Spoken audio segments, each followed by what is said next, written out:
Dios les bendiga, amados hermanos. La gracia de Cristo con cada uno de ustedes. Bendito sea el nombre de Cristo Jesús, que nos da el aliento de vida, nos ayuda todos los días a estar firmes delante de Él, caminar en su presencia, andar en su presencia. Amén. Dios les bendiga. Disculpen, entramos unos 5 minutos, teníamos algunos inconvenientes. 5 minutos después. Que Dios les bendiga a todos, hermanos. Vamos a orar. Padre, gracias por este momento que tú nos regalas. Gracias por tu misericordia, gracias por tu piedad, gracias por tu bondad.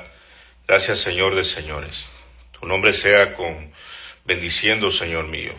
Gracias, bendito Santo, tu presencia sea con nosotros. Tu misericordia se manifieste con nosotros, Dios mío. En el nombre de nuestro Señor Jesucristo. Gracias, Padre de la gloria. Gracias, Padre celestial. En el nombre de Cristo Jesús. Amén. Dios nos ha bendecido, ¿verdad? Con los estudios anteriores estuvimos hablando acerca de todos los frutos del Espíritu Santo, todo lo que debe de manifestarse en el creyente, asimismo el Espíritu Santo en nosotros, amén. Cómo recibir el Espíritu Santo, estuvimos viendo, eso fue el sábado pasado, ¿verdad? Pues hoy vamos a estar hablando de un tema muy importante. Todos los temas son importantísimos en la Escritura, pero vamos a hablar de las bienaventuranzas, que son principios de vida, ¿verdad? Porque el Evangelio tiene que ser algo cotidiano, es algo que nosotros debemos de vivir en el día a día, ¿ya? Entonces nosotros necesitamos ese comportamiento cristiano en todo momento, para que la doctrina bíblica fluya a través de nosotros. Entonces nosotros vemos aquí cómo el Señor Jesús, después que se sube a este monte, ¿verdad?, comienza Él a dar ciertas enseñanzas que tienen que ver con la vida básica, con la vida de tener principios, con la vida de cómo tratar al prójimo, cómo vivir una vida a diario, ¿verdad? Y esto es muy conocido, este tema, pero vamos a ver, ¿verdad?, de qué el Señor nos va a ir hablando durante vayamos analizando la Escritura, ¿verdad? Vamos a ir textualmente, como el pasaje lo enseña, así vamos a ir. Amén. Entonces dice la palabra: viendo la multitud subió al monte, y sentándose vinieron a él sus discípulos, y abriendo su boca les enseñaba, diciendo, ¿verdad?, bienaventurados los pobres en espíritu, porque de ellos es el reino de los cielos. Bienaventurados los que lloran, porque ellos recibirán consolación. Bienaventurados los mansos, porque ellos recibirán la tierra por heredad. Bienaventurados los que tienen hambre y sed de justicia, porque ellos serán saciados. Bienaventurados los misericordiosos, porque ellos alcanzarán misericordia. Bienaventurados los de limpio corazón, porque ellos verán a Dios.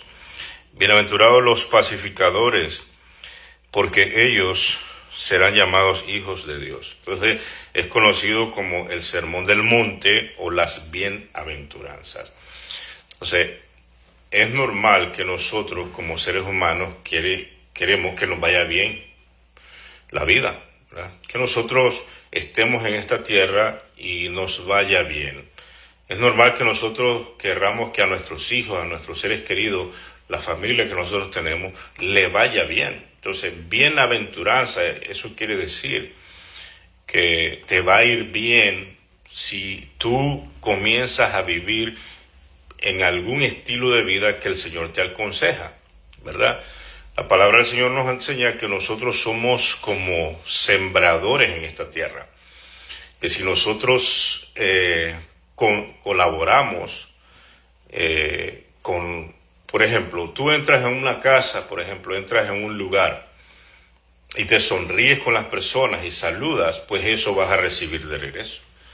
Pero, por ejemplo, si tú entras en un lugar y no saludas a nadie, eres indiferente, eres arrogante, eres serio, eres altivo, entonces la gente te va a ver con rechazo. Amén. Entonces, nosotros recibimos lo que realmente nosotros sembramos.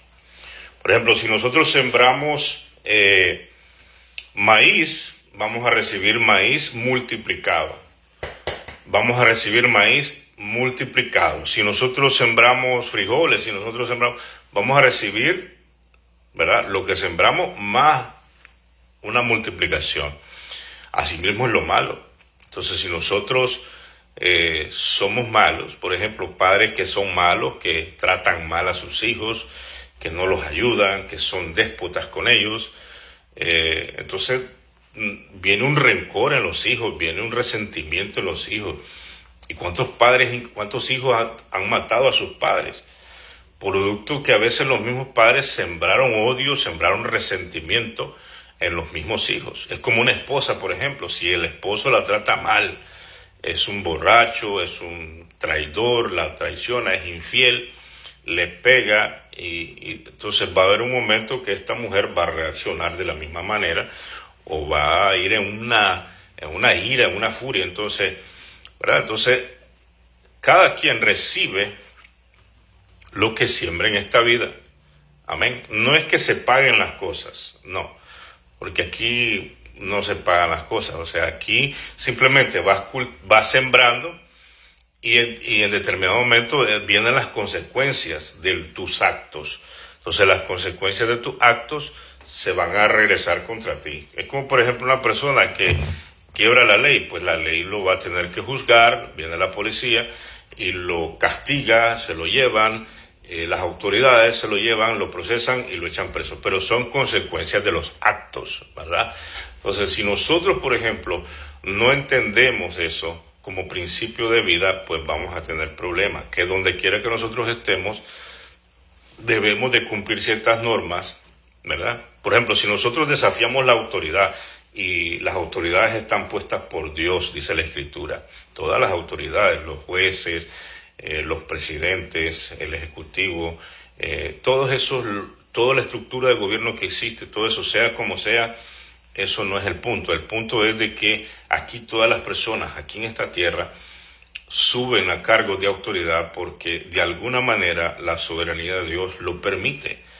Si Dios no lo permitiera, entonces no sucedería. Algunas personas tendrán un concepto malo de esa persona, otras personas tendrán un concepto bueno de esa persona o de esa autoridad, ¿verdad? Siempre van a haber opiniones diversas con respecto a lo mismo, pero el punto es de que Dios permite, por ejemplo, las instituciones que ejercen cierta autoridad sobre las personas, Dios las permite.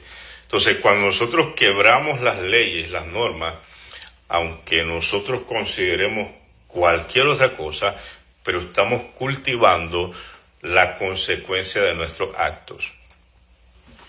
Entonces, si nosotros queremos que nos vaya bien, nosotros, en la palabra del Señor nos aconseja ciertas cosas que nosotros tratemos a los demás, a las autoridades, y vamos a ser bienaventurados. Amén. Ahora, hay leyes humanas, ¿verdad?, que nosotros nos movemos aquí. Hay leyes naturales, pero también hay leyes divinas, hay leyes que vienen de Dios, que cuando nosotros las quebramos, el hecho de que nosotros no miremos a Dios, ni pensemos que Dios está allí pendiente de todo, ¿verdad? Entonces, si nosotros quebramos esas leyes, que son leyes establecidas de Dios, ¿verdad?, entonces van a haber consecuencias de la misma manera, así como se quiebran leyes terrenales. Así como, por ejemplo, si un vecino trata mal a su vecino, ¿verdad?, el vecino se va a molestar. Y ahí empiezan las pugnas, ahí empiezan los problemas. Pero si nosotros, por ejemplo, tenemos un vecino que a veces hasta es malo, lo que sea, pero si nosotros procedemos de una manera en la que no le llevamos la contraria en un sentido malo, simplemente reparamos lo que hay que reparar y no damos lugar a problemas, entonces las personas van a actuar diferente, ¿verdad? Entonces, así es. Entonces, todo tiene una consecuencia. Entonces, si nosotros queremos que nos vaya bien, como te dije, porque eso quiere decir bienaventurado, viene de la palabra buena aventura, ¿verdad? Entonces, aventura de esta vida se está refiriendo. Entonces, que te vaya bien en la peregrinación de esta vida humana, porque nosotros no somos eternos. Nosotros a veces actuamos y pensamos como que vamos a vivir aquí una eternidad, pero no, nosotros vamos de pasada aquí. Amén. Entonces, si nosotros queremos que en esta vida difícil, porque no es una vida fácil, es una vida complicada, es una vida difícil, entonces es necesario que nosotros observemos estos principios, estos consejos que el Señor nos da, así como hay muchos consejos que el Señor nos da. Cuando nosotros los aplicamos, por ejemplo, mira cómo dice: bienaventurados los pobres en espíritu, porque de ellos es el reino de los cielos. Mire, esta palabra es para los discípulos. Amén. Ahí lo dice al principio, se lo está diciendo a aquellas personas que decidieron caminar con Cristo. Una cosa es un creyente y otra cosa es un discípulo. Amén. Un discípulo es una persona que ya decidió seguir a Cristo toda su vida y que no regresa atrás.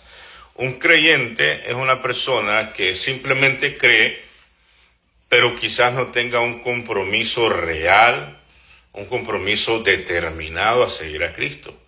Puede ser una persona que está indecisa, cree que la palabra cree que la Biblia es la palabra de Dios, cree que Cristo murió por él y resucitó por él, cree que es perdonado por la sangre de Cristo, se aparta de muchas cosas malas, ¿verdad? Pero todavía no tiene un compromiso, sirve al Señor esporádicamente. Es posible que vaya a la iglesia, se congregue en la iglesia, ¿verdad? Es posible que no. Es posible que vaya a la iglesia de vez en cuando, es posible que pertenezca a una congregación, es posible que no. Ese es un creyente. Puede ser que esté en su casa, pero es un creyente, él cree nada más.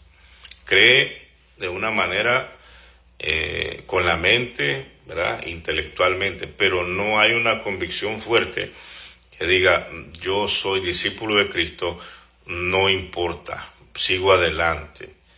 Entonces él sigue adelante. Entonces aquí está bien claro, dice: viendo la multitud subió al monte y sentándose vinieron a él sus discípulos y abriendo su boca les enseñaba diciendo. Amén. Bienaventurados los pobres en espíritu, porque de ellos es el reino de los cielos. Obviamente le está invitando a toda la multitud. Amén. Entonces, ¿qué es un pobre en espíritu? Un pobre en espíritu es una persona que tiene la capacidad de aceptar la soberanía de Dios en su vida. Desde el momento que nace una persona, y no importa el conocimiento que tenga, no importa los estudios que tenga, no importa la capacidad que tenga, hablando como ser humano, como raza, como persona, como individuo, no importa los logros que tenga, no importa que si tiene dinero o no tiene dinero, pero es una persona que reconoce que verdaderamente Dios está por encima de todo y que Él simplemente es un necesitado delante de Dios. Él está claro, un pobre en espíritu, él está claro de que Él existe porque Dios existe, que Él está en pie porque Dios lo mantiene en pie, que todos los días en la mañana sus articulaciones, sus músculos se ajustan para levantarse y funcionar como ser humano, porque Dios en su poder lo mantiene. Ese es un pobre en espíritu. O sea, no es una persona arrogante, no es una persona orgullosa, no es una persona que se levanta el cuello y se siente orgulloso por los logros que él ha tenido. No, él está claro de que todo lo que tiene viene de Dios y por Dios. Un pobre en espíritu es una persona que reconoce que todas las personas a la par de él están a su mismo nivel y que nadie tiene más que nadie. Ese es un pobre en espíritu. Un pobre en espíritu vive contento con quien es él porque está agradecido con Dios. Amén. Entonces, ese tipo de persona, como dice la palabra, porque de ellos es el reino de los cielos. Amén. Entonces, esas personas son las que son discípulos, son creyentes que se doblegan. No importa el nivel en que te encuentres, pero si tienes esa pobreza de espíritu, ¿verdad? Si tienes eso, entonces vas a ir conociendo más a Dios. Empiezas en el Evangelio, puede ser que estás empezando, puede ser que ya estés más maduro, pero te mantienes en ese nivel. Amén. O sea, crees en Dios, sabes de que Dios existe, sabes que todo lo que existe es porque Dios lo ha establecido. Entonces, ¿qué cosa es el reino de Dios? Jesucristo dijo que el reino de Dios se había acercado. Amén. El reino de Dios todavía no ha sido establecido en la tierra. El reino de Dios va a venir después del juicio de las naciones, va a ser establecido. Mateo 25 habla de ello, ¿verdad? El reino de Dios. Entonces, el reino de Dios no puede ser establecido ahorita si no hay un rey. El reino de Dios está funcionando, está formando a las personas que vamos a ser miembros de ese reino. Cuando está hablando del reino, está hablando del reino milenial, del reino de Cristo que va a estar en la tierra por 1000 años. Amén. Entonces, pero para participar de ese reino hay que tener principios de vida y hay que ir creciendo. La entrada, por eso Jesucristo dijo, yo soy la puerta, quien por mí entrare será salvo. Es Cristo Jesús. Pero para ser heredero de ese reino hay que tener esos principios. Amén. Entonces, cuando nosotros, ¿verdad? Aplicamos eso desde este estilo de vida, ahora nosotros vamos a vivir con temor a Dios, humildes delante de Dios. Eso es humilde, eso es ser humilde delante de Dios, eso es vivir humillado delante de Dios. Entonces respetas a tu prójimo y reconoces a Dios. Ese es un pobre en espíritu. Amén. Entonces, si nosotros aplicamos ese principio de vida, no vamos a tener la voluntad o la agresividad para tratar mal a alguien, no, porque nosotros entendemos de que todos estamos en la misma condición delante de Dios. Amén. Entonces, un pobre en espíritu reconoce absolutamente quién es Él en Dios. Que básicamente nosotros somos pordioseros, nosotros somos verdaderamente nada delante de la presencia de Dios. La mente funciona porque Dios nos da la sabiduría, el entendimiento, la inteligencia, la capacidad de raciocinio. Tienes tus ojitos buenos porque Dios te dio la oportunidad de ver. Dios te dio el principio de tus días y el final de tus días. Dios guarda tu salud. Dios te dio papá, Dios te dio mamá, Dios te dio iglesia, Dios te dio absolutamente todo. Todo. Y las puertas que se abren delante de ti es porque Dios quiere bendecirte, es porque Dios quiere promoverte, es porque Dios quiere llevarte de la mano. Las bendiciones que tú tienes es porque Dios te las dio. Entonces eso es un pobre en espíritu, reconocer de que sea, lo que hayamos logrado nosotros existimos o persistimos o porque estamos en Dios, porque todo viene de Dios. Amén. Entonces dice aquí, el bienaventurado, el 4, bienaventurados los que lloran porque ellos recibirán consolación. Los que lloran, ¿por qué? ¿Por qué lloran? ¿A qué se refiere el Señor aquí? ¿Lloran de qué? ¿Por qué? Lloran, hermano, porque reconocen y reconocemos que no hay salvación fuera de Cristo. Y nosotros entendemos el fin de este mundo. Por ejemplo, nosotros entendemos y sabemos cuando una persona se muere sin Cristo, qué va a pasar con su vida. Lloran es porque están deseosos de la manifestación de Dios en esta tierra.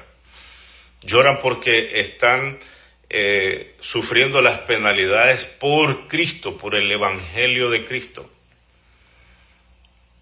Lloran por sus hijos que están perdidos. Lloran porque verdaderamente aquí solamente hay una salvación en Cristo Jesús. Y más son las personas que se pierden que las que se salvan. De cada 10 personas, de cada 100 personas que se mueren, es posible que 90, 98 se pierdan para siempre. Y quizás de esas 100, unas 2 sean salvas.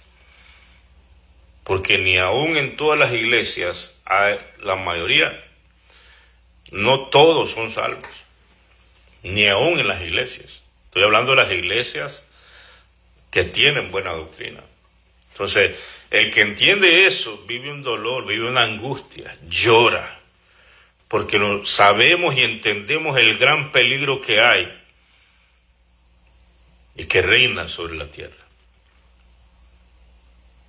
Entonces, aquí no es momento de estar disfrutando y de estar divirtiéndose y de estar gozando la vida. No, es tiempo de llorar, es tiempo de gemir, es tiempo de buscar a Dios, es tiempo de rendir nuestro corazón al Señor, es tiempo de llorar fuerte.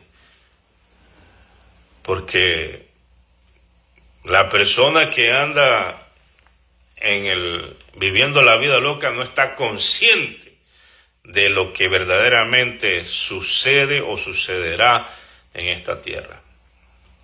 Entonces, por eso dice, los que lloran, bienaventurados los que lloran, los que entienden que no es tiempo de vivir la diversión, no, es tiempo de gemir, es tiempo de clamar, es tiempo de llorar, es tiempo de gemir, porque ellos recibirán consolación. ¿Cuál es la consolación? De que un día se va a manifestar el Señor en esta tierra. Imagínate la violencia. Mira, ahorita allá creo que fue en San Antonio, Texas, no sé dónde, pero hermano, mírame esa injusticia, un montón de gente muertas en un contenedor de un camión. Entonces, y toda esa gente, ¿qué pasó con sus almas? ¿Qué pasó con su...?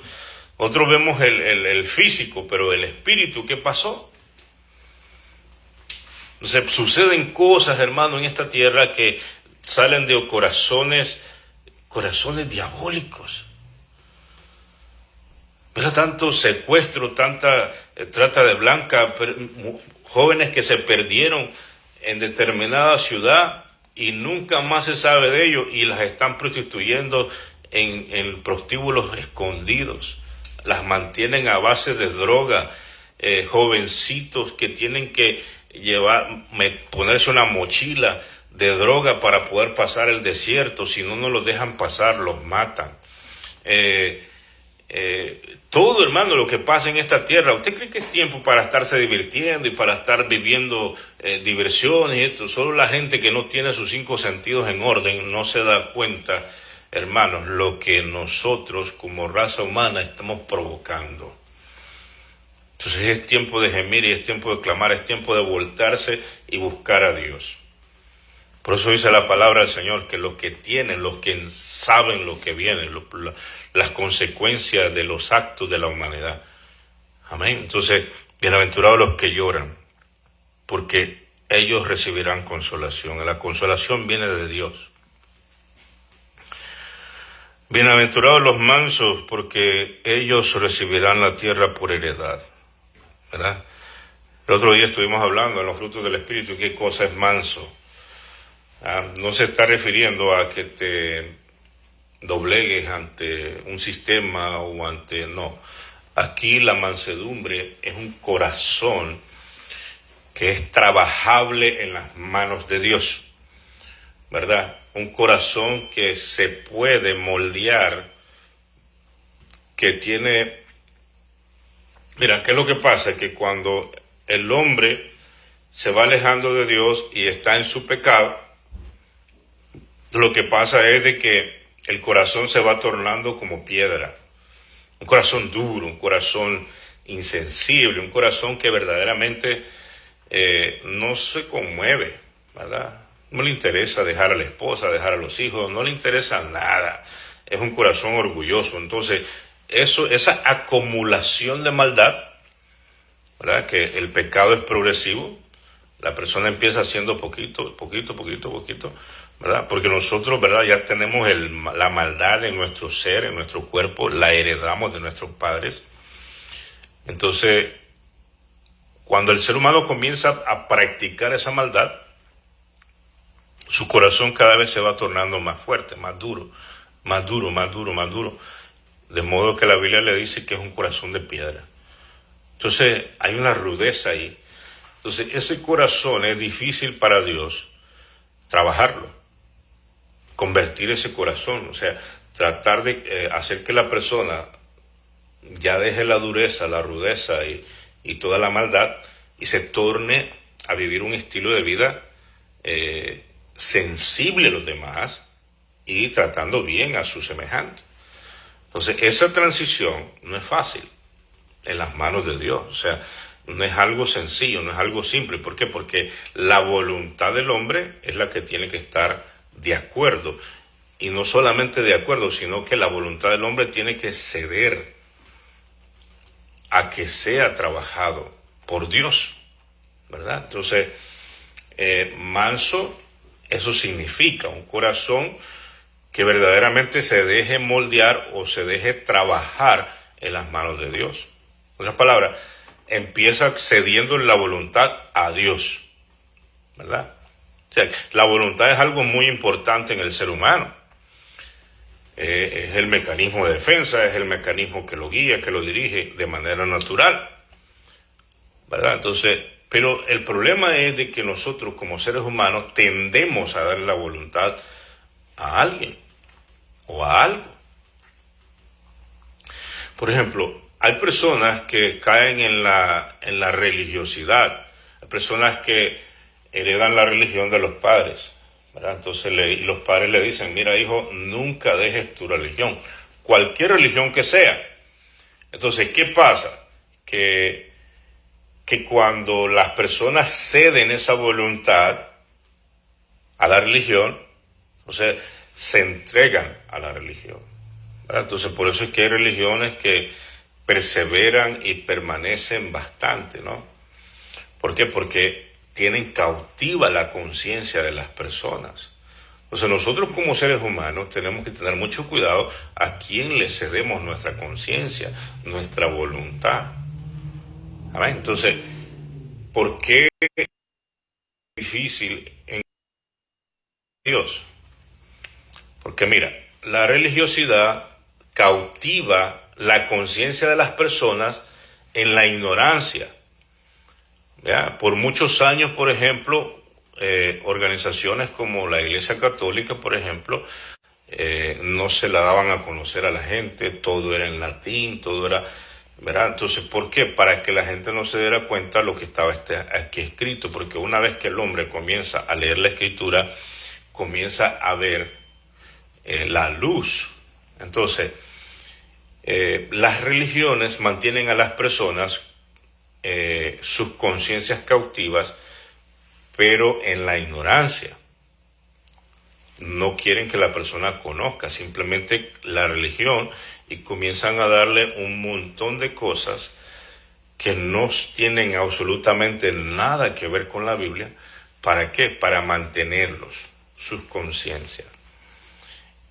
Entonces, la palabra del Señor no nos enseña eso. La palabra del Señor nosotros nos enseña de que nosotros le demos nuestra conciencia a Dios, pero con conocimiento, con voluntad. Por eso la palabra del Señor nos dice a nosotros constantemente, venid y conoced que yo soy Dios.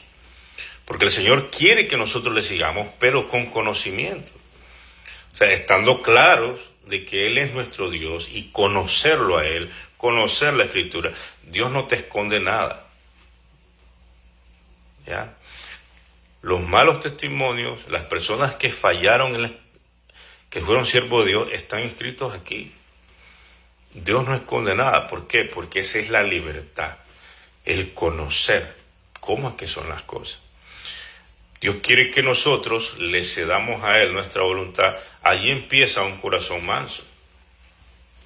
Entonces, no todas las personas quieren seguir a Dios. ¿Por qué? Porque Dios comienza con el conocimiento y uno tiene que ir dejando un montón de cosas. O sea, es una vida de precio. Es una vida de precio. Mientras que la religión tiene a la gente cautivada a su conciencia, pero sin conocimiento, en ignorancia. Esa es la diferencia. Todas las religiones tienen así a sus súbditos. La Biblia llama a sus prosélitos. ¿Ya? Entonces los tienen ahí, pero los tienen, eso se llama cautiverio. Eso no es libertad. La diferencia entre nosotros seguir a Cristo es que nosotros conocemos a Cristo, sabemos quién es Él. Él se dio a conocer quién es Él. Entonces, con voluntad propia, nosotros seguimos a Cristo.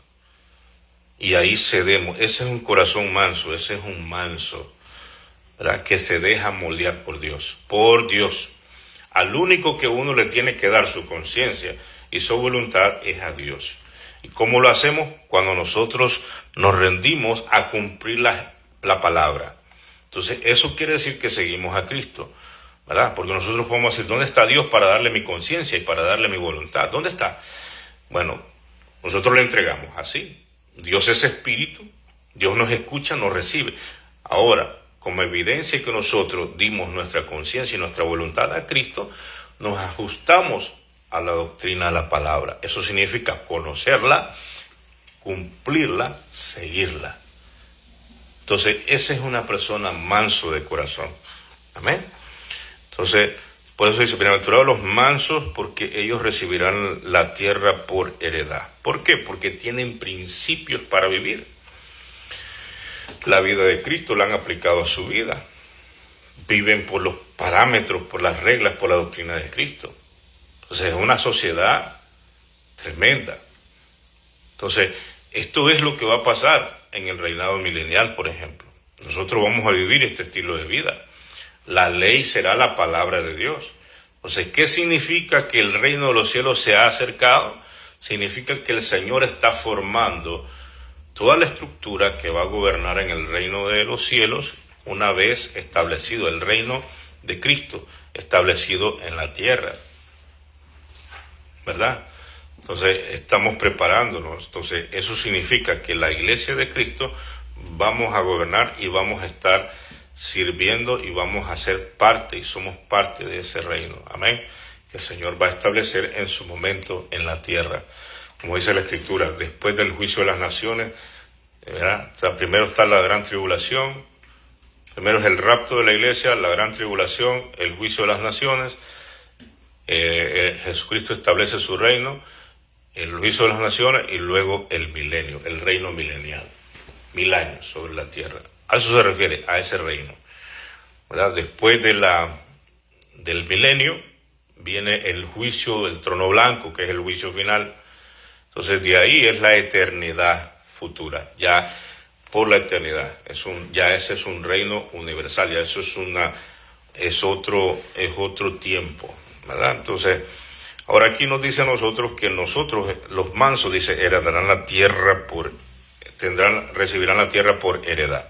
Entonces, cuando nosotros nos dice que vamos a heredar, ¿verdad? Es precisamente eso. Nosotros vamos a heredar, así como dice. Todo lo que nosotros vemos, todo por lo que la gente se mata, hacen fronteras, hacen muertes y todo eso en esta tierra, todo eso va a venir a ser de la iglesia. Lo vamos a heredar nosotros, ¿verdad? Entonces, esa es la promesa del Señor Jesucristo. El 6 dice, bienaventurados los que tienen hambre y sed de justicia, porque ellos serán saciados.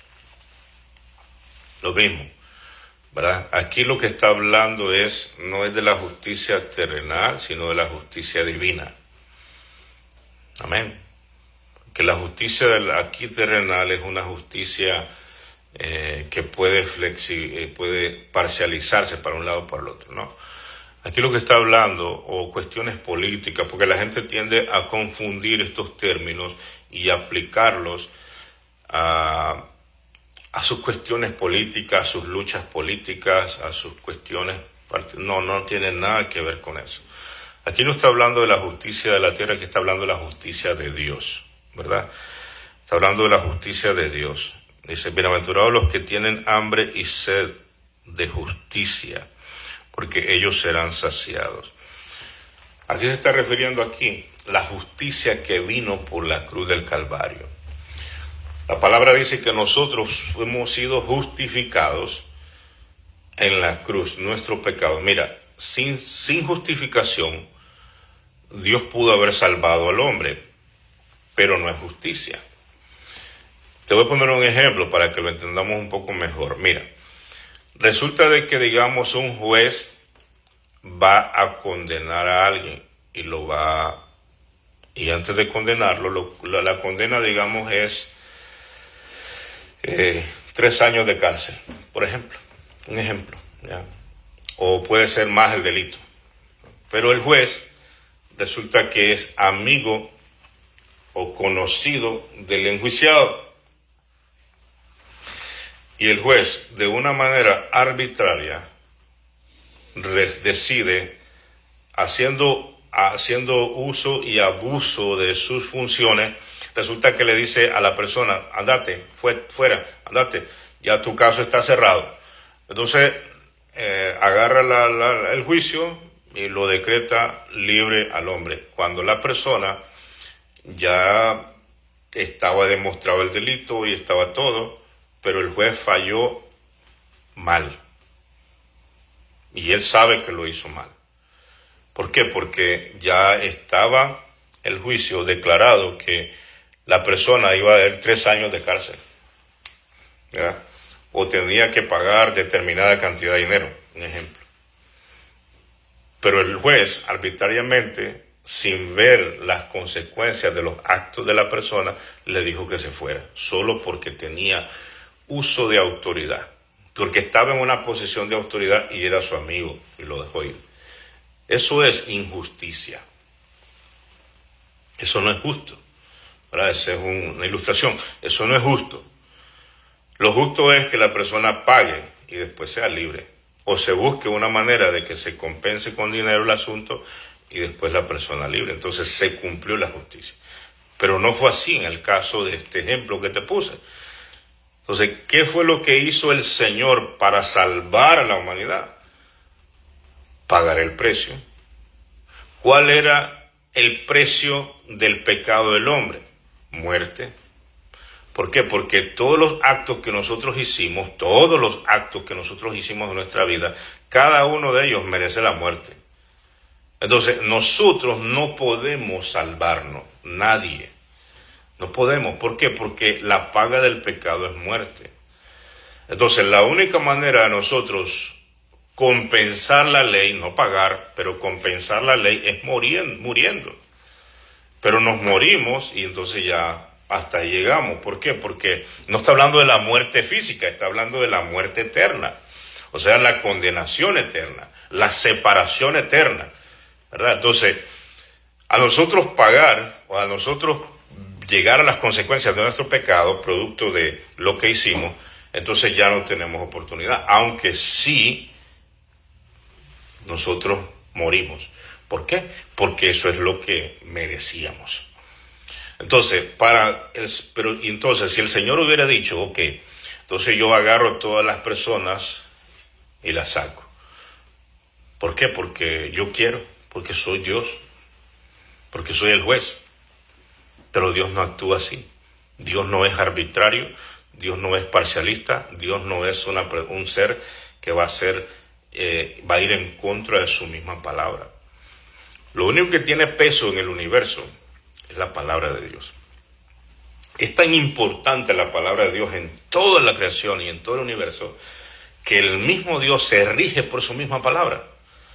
La palabra de Dios es ley, porque es una ley muy bien pensada. Entonces, ¿qué pasa?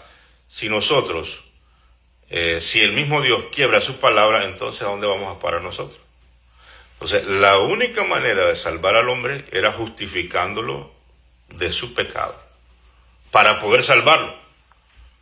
O sea, la salvación es una cosa, o sea, la salvación es apartar al hombre del pecado y la condenación eterna, pero para hacer eso Dios tenía que pagar el precio. En otras palabras, ¿qué es lo que hay que hacer para poder salvar al hombre? Entonces, la única manera era de que alguien que no tuviera pecado muriera por el pecador. Y ese alguien fue Cristo Jesús, comisionado por Dios, enviado por Dios, el Hijo de Dios, para morir en lugar de nosotros. Un justo por los injustos. Esa es la justicia de Dios. Esa es la justicia de Dios. Y este pasaje está hablando de esa justicia. Amén.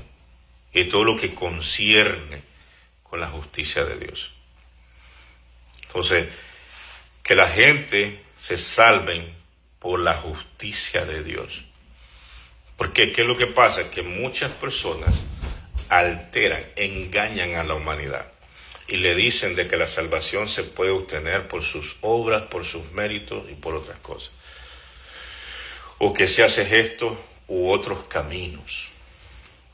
Eso es una perversión y eso es una blasfemia.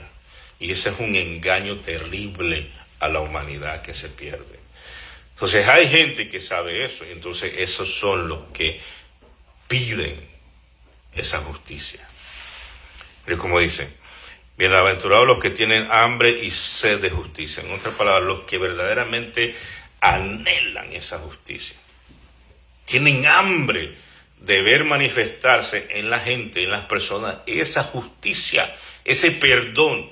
En otras palabras, que la gente comience a abrir los ojos y a ver la salvación de Dios. Y la salvación para sí mismo, porque tienen hambre. Jesucristo dijo, yo soy el pan que descendió del cielo. El que por mí, el que coma de mí no tendrá hambre. El que tenga sed y beba de mi sangre no tendrá sed jamás.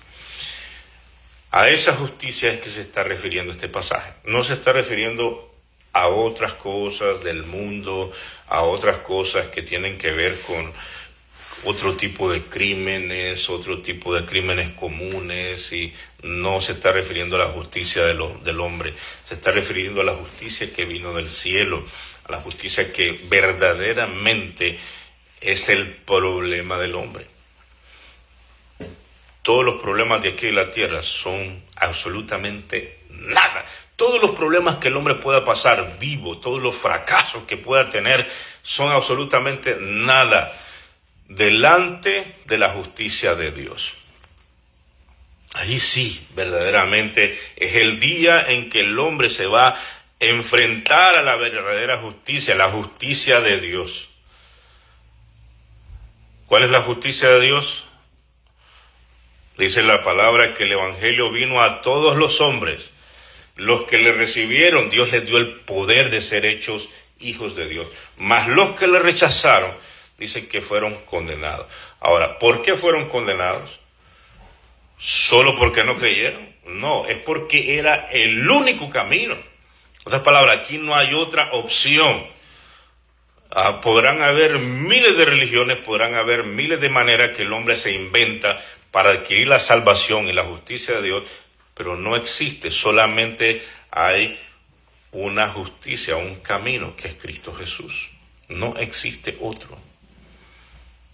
Esto no es una cuestión cultural en la que, aquella región del mundo creen en esta religión, aquella región del mundo creen en esta religión, aquella otra región del mundo creen en esta religión y no te metas con ellos. No es así.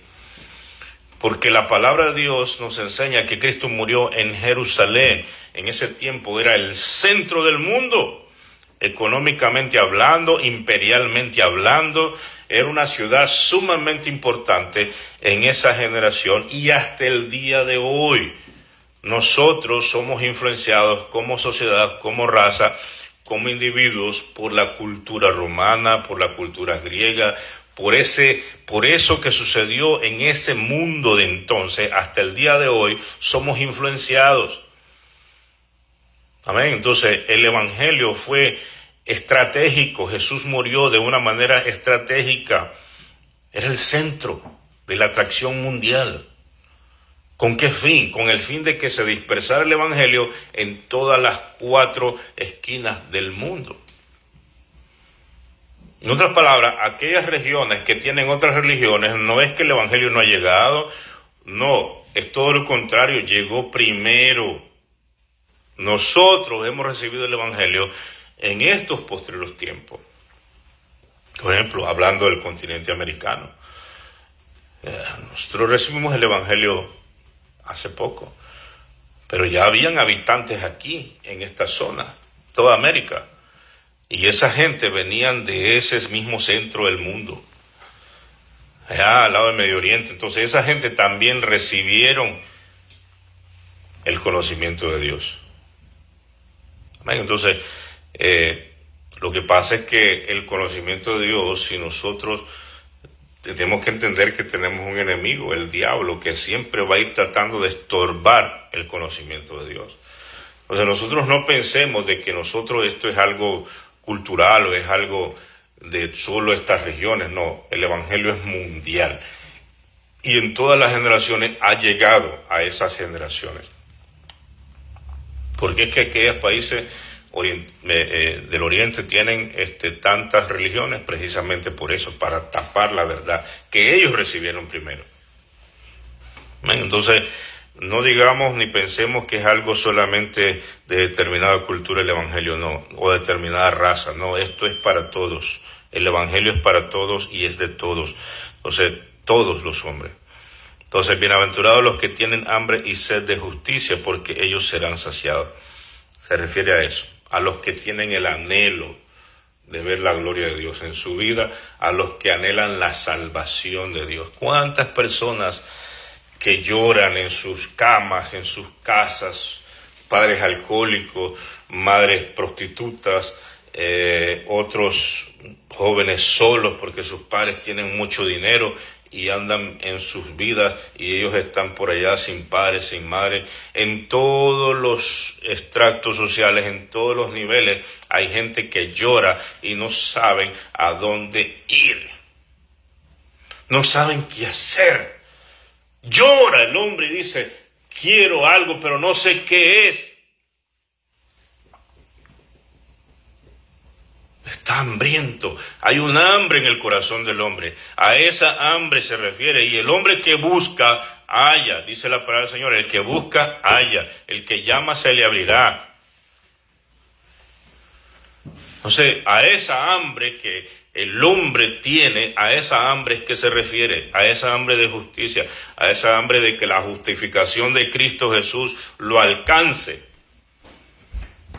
a esa sed, que la persona, aunque tenga dinero, aunque tenga sexo, aunque tenga una persona promiscua, aunque ande por donde ande, haga lo que haga, nunca se va a saciar, porque es un hambre que solamente Dios puede saciar.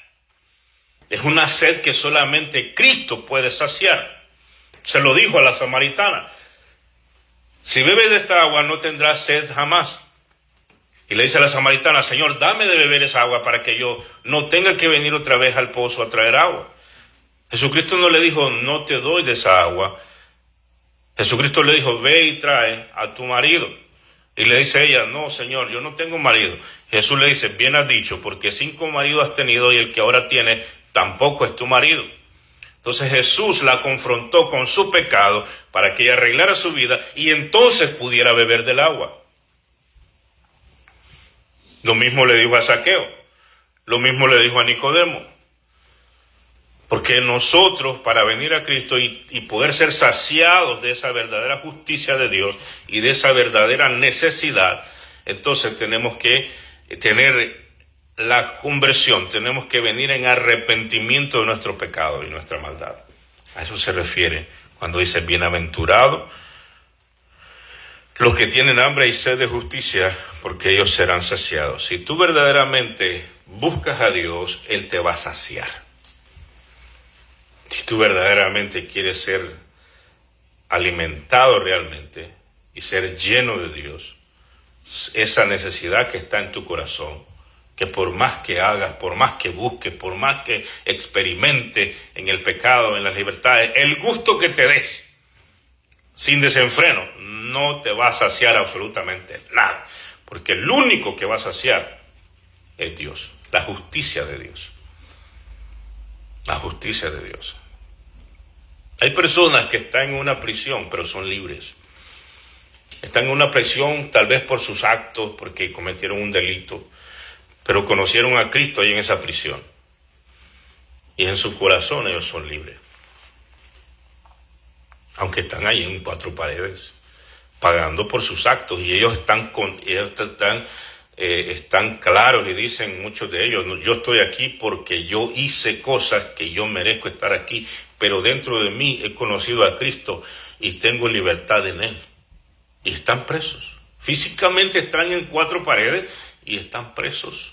Y están pagando por sus hechos y ellos están de acuerdo. Esa es una característica de una persona que se ha arrepentido. Está claro de que lo que está viviendo ahí entre 4 paredes, pero dentro de sí, él sabe que se arrepintió de corazón, aceptó a Cristo y entonces la justicia de Cristo perdonó sus pecados. Entonces él es libre porque fue saciada su hambre interior, que solo Cristo puede saciar.